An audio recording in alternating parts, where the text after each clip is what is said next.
Good morning, everybody. Mark Sussman, editor of Willamette Week, here for a repeat performance with Tim Dewey, economist, professor. Tim, we visited with you. It's actually been 4 months ago at the beginning of COVID. It was in April. Yeah, close to it. And you were kind enough to give us your thoughts at the very beginning of a economic downturn, the likes of which you had never quite seen before, in part because it was brought about not by a financial collapse, but by the need to shut down the economy for COVID. So here we are 4 months later. Doesn't appear we're going to be opening up anytime soon. To many American males, the shuttering of college football is the most devastating news in the last 48 hours. How are things and how do they differ from where you thought they might be back in April? Well, this has been a very different recession on so many levels now. One of the things we've seen is an enormous amount of federal aid that's come into the economy over the past several months between the unemployment insurance enhanced benefits and the extension of those benefits to a wider range of people, and has traditionally been the case, has, I think, created a dynamic here that's been much more supportive for various sectors of the economy, for many sectors of the economy, than we've seen in past recessions. So I think the effectiveness and the size of the fiscal stimulus that we've had has been something that's maybe a little bit beyond my expectations of when we were in April. The economy in many ways has evolved almost exactly as we might have anticipated. That when you have a sudden stop in the economy, activity just ends.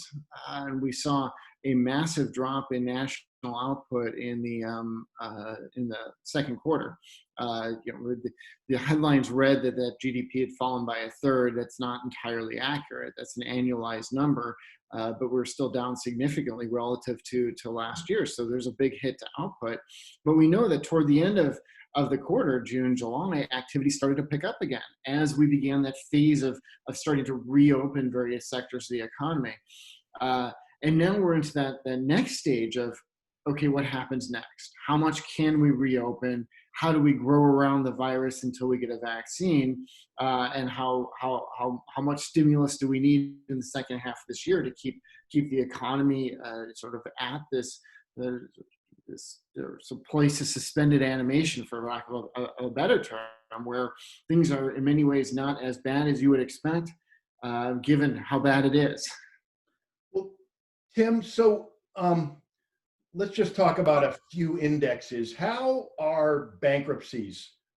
And I don't know if you're tracking them. Do you know how we're doing in terms of business? Well, bankruptcies are rising, and they're going to rise more. And so one of the reasons we're seeing is that there's more permanent closures, for example, in the economy. So Yelp has done an index of their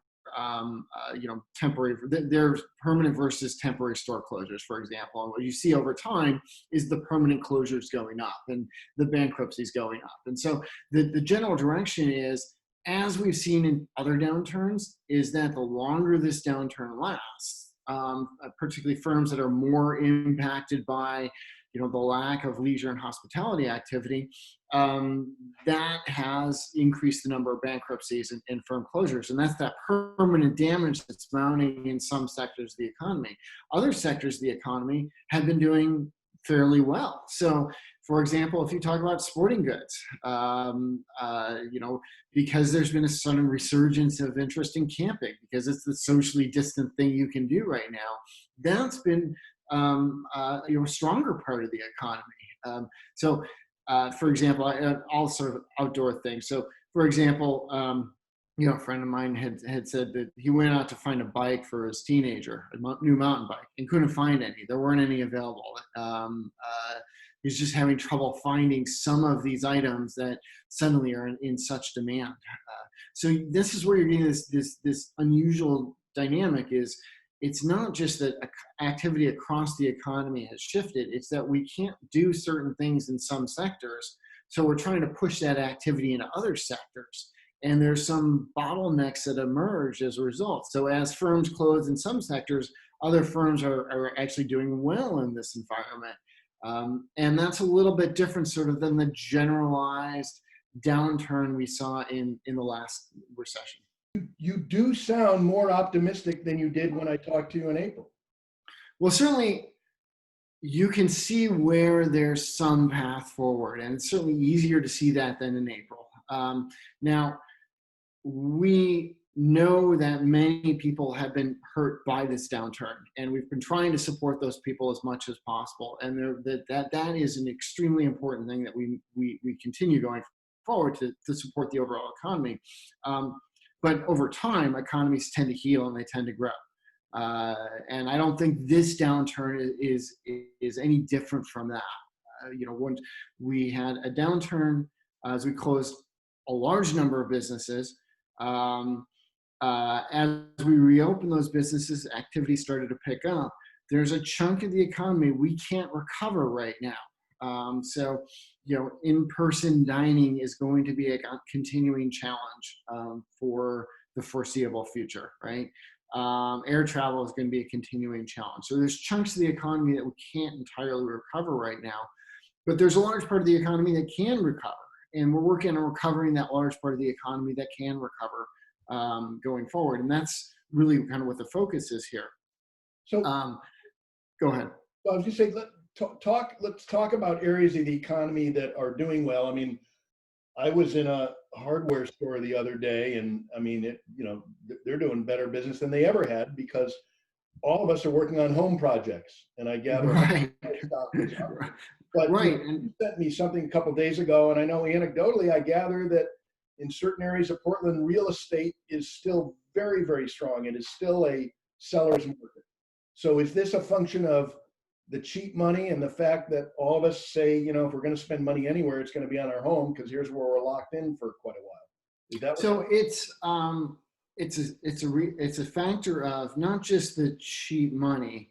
There's actually several different stories here going on at once, right? Is that one story is we can't spend on a certain types of activities that we did prior to the downturn, right? So that's the in-store dining, in-restaurant dining, which is a little bit more constrained than prior to the pandemic. So part of it is we have to shift our spending to other parts of the economy. So we're at home all the time. We see finally an opportunity to fix all the things in the house that we haven't wanted to fix for a long time, and then boom, that's going to drive your anecdotal evidence and real evidence that we're doing more kinds of home projects, right? And so that's just a shifting of demand. Now that's costly in the economy, in the economic sense, is that we have to move resources then from in-person dining, for example, into this other sector, which takes some time. And may or may not be a persistent bump, right? It's because in a year from now, if you have a vaccine, then we're going to go back to in-person dining, or we're going to want to, right? So some of these patterns are maybe temporary, but you can see how people want to shift their patterns of consumption during this kind of downturn. Camping is another aspect. I've heard that camping equipment sales are just off the roof, because people are looking for a socially distanced type of activity. After I talked to you in April, apparently, Tim, I read somewhere car sales are back at pre-pandemic. Car sales have rebounded. Is that has been something that is another place where it's not quite to where we were prior to the peak, but it's getting there. People still needed to buy cars. After I talked to you in April and June, I took a camping trip with my kids and through fairly remote parts of Oregon, trying to get away from people, and it was crowded. And rangers were telling me they've never seen it that crowded throughout parts of southeastern Oregon. So again, that's just a shifting of demand that's going to occur. The economy is going to try to grow around or evolve around the virus, and that's creating some support. Housing